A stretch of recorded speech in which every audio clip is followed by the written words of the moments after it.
Number 10.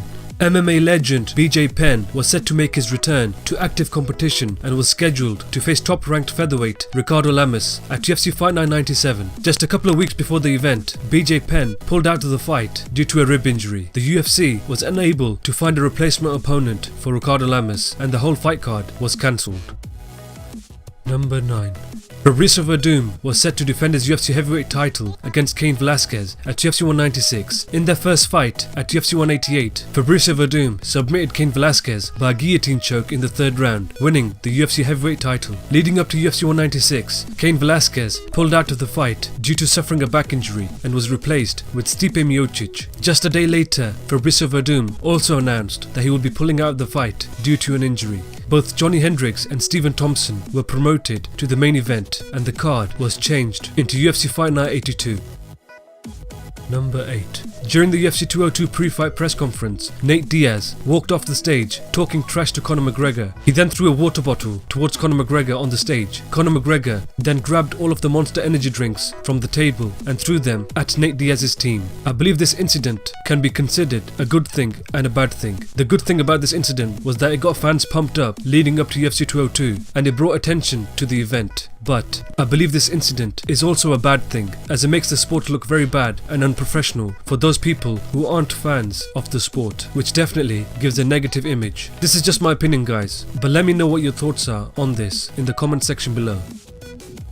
Number 7. CM Punk was set to make his professional MMA debut against Mickey Gall at UFC 203. CM Punk was a white belt in Brazilian Jiu-Jitsu and had trained for more than a year for his debut. On the other hand, Mickey Gall had defeated Mike Jackson at UFC Fight Night 82 and was a high-level brown belt in Brazilian Jiu-Jitsu. Some of CM Punk's fans were expecting him to have a great performance inside the octagon, but that wasn't the case. In the fight, Mickey Gall took CM Punk down, beat him up and sunk in a rear naked choke in the first round, winning the fight. I give total respect to CM Punk for trying to compete in mixed martial arts and for bringing in a lot of attention to the sport, but I believe this fight was a complete mismatch and the result of the fight was expected. Some fans have said that CM Punk fighting in the UFC with no experience was a total disrespect to the UFC fighters who have worked so hard to get to the promotion. What do you guys think about this? Let me know if you guys agree with this in the comment section below. Number 6. George St Pierre announced in 2016 that he was ready to make the return to active competition. He entered the 4-month testing USADA procedure and wanted to make the return at UFC 206, which was going to be held in Toronto, Canada. But the new owners of the UFC were not willing to uphold the deal that former CEO Lorenzo Fertitta had in place for him. George St Pierre tried his best to negotiate a deal, but he was unsuccessful.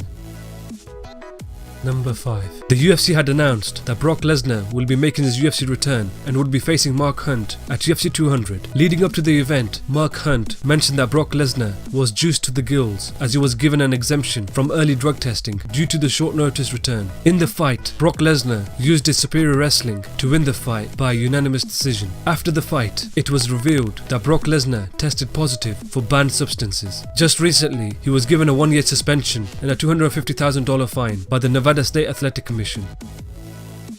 Number 4. Prior to UFC 207, rumors were escalating that Mike Goldberg would be leaving the UFC. In the UFC 207 media scrum, the UFC president Dana White confirmed the news that Mike Goldberg's final broadcast for the promotion would be at UFC 207. Mike Goldberg's departure was not acknowledged during the UFC 207 broadcast at all. I believe Mike Goldberg and Joe Rogan done a spectacular job over the years and his departure should have been handled differently, and I wish him the best for the future.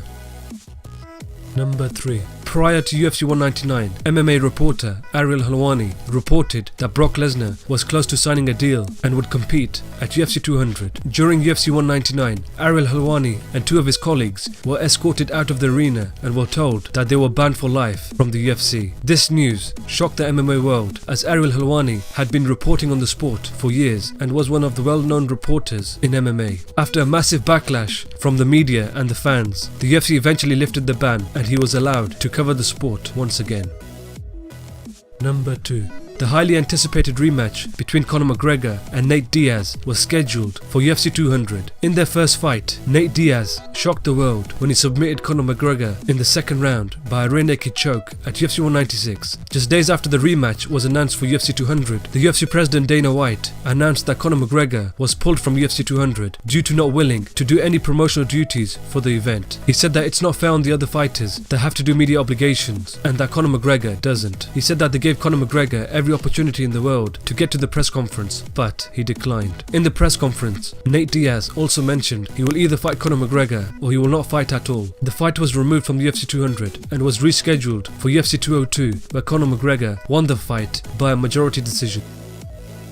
Number 1. Jon Jones was scheduled to face Daniel Cormier in a title unification bout at UFC 200. In their first fight at UFC 182, Jon Jones defeated Daniel Cormier by a unanimous decision. The rematch had fans intrigued to see how the fight would unfold. Just 2 days before UFC 200, Jon Jones was removed from the event due to testing positive for a banned substance. The bantamweight title fight between Miesha Tate and Amanda Nunes was promoted as the main event, and Anderson Silva would step in on 48-hour notice and would lose to Daniel Cormier by a unanimous decision. Jon Jones is currently suspended for a year and will be eligible to fight in the summer of 2017. This rematch is one of the most anticipated fights ever, as both men hate each other and have something to prove. Hopefully it happens in 2017.